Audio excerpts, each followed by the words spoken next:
नमस्कार। हिमांचल स्टूडियो में आप सभी का स्वागत है। सर्वप्रथम आप सभी को भगवान शिव के परम पवित्र श्रावण मास की हार्दिक शुभकामनाएं।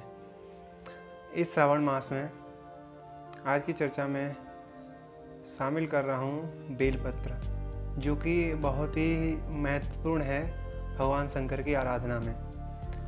तो उस बेलपत्र का हम चयन कैसे करें, हम उसको तोड़ें, कैसे तोड़ें और किस प्रकार से हमें उसको भगवान शंकर को अर्पित करना चाहिए, उन सभी बारे में चर्चा करेंगे। हिमांचल स्टूडियो में आपका हार्दिक स्वागत है। तो चलिए, सर्वप्रथम बेलपत्र ज़्यादातर लोगों को पता होगा कि बेलपत्र क्या होता है। बेलपत्र में मुख्यतः 3 पत्तियां होती हैं, जो ब्रह्मा विष्णु महेश या भगवान शंकर के त्रिनेत्र और त्रिदेवियों का प्रदर्शन करता है या निरूपण करता है।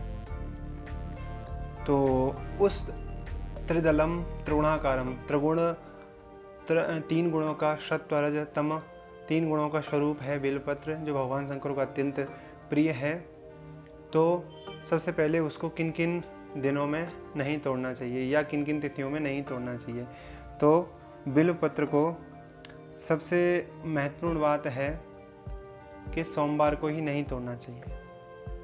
अब बोलेंगे कि सोमवार को ही बेलपत्र चढ़ते हैं, सोमवार को नहीं तोड़ना चाहिए। हाँ, भगवान शंकर का बेलपत्र इतना पूजनीय है कि भगवान शंकर की पूजा के दिन सोमवार को उसको वृक्ष पर से नहीं उतारना चाहिए, अर्थात उसको हम एक दिन पहले रविवार को उतार कर रख लेते हैं। लेकिन रविवार के दिन चतुर्थी, अष्टमी, नवमी और चतुर्दशी, जो महाशिवरात्रि भी पड़ती है, उस तिथि को या मकर संक्रांति इत्यादि संक्रांति पड़ने पर भी बेलपत्र को नहीं तोड़ा जाता है।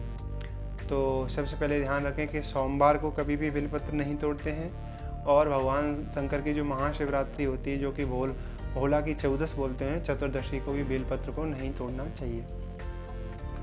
बेलपत्र, हाँ, और यदि बेलपत्र उपलब्ध नहीं है तो बेलपत्र को भगवान शंकर की शिवलिंग से उठाकर पुनः धोकर उसको चढ़ाया जा सकता है, ऐसी मान्यता है। और बेलपत्र हमेशा साबुत होना चाहिए, 3 पत्तियों वाला होना चाहिए। अत्यधिक पत्ती वाला हो मिल जाए तो वो रेयर मिलता है, कभी कभी मिलता है, लेकिन यदि 3 पत्तियों का साबुत होना चाहिए, खंडित नहीं होना चाहिए, और उसको बार बार धोकर चढ़ाया जा सकता है यदि अभाव हो तो। और बेलपत्र कब तक बासी नहीं होता, तो बेलपत्र 1 महीने से लेकर 6 माह तक बासी नहीं माना जाता है। इतनी बड़ी महिमा है बेलपत्र की। और फल क्या है बेलपत्र का? भगवान शंकर को बेलपत्र अत्यंत प्रिय है। भगवान शंकर के भोग में, भगवान शंकर के पूजन में बेलपत्र का बहुत महत्व है। और बेलपत्र से मात्र एक बेलपत्र से भगवान शंकर रीझ जाते हैं, ऐसा शिव पुराण में वर्णन है। बेलपत्र की इतनी महिमा है कि करोड़ों कन्यादानों का फल एक बेलपत्र के चढ़ाने से मिल जाता है, और अनंत गुना फल मिलता है एक बेलपत्र का। इसलिए बेलपत्र बहुत महत्वपूर्ण है। तो बेलपत्र को सोच समझ कर तोड़ें। और हाँ, एक और बात कि बेलपत्र को तोड़ते समय भगवान शंकर का ओम नमः शिवाय कहकर ही उस बेलपत्र को उतारें, और बड़े आदर पूर्वक बेलपत्र को चढ़ाएं। जय माता दी। धन्यवाद।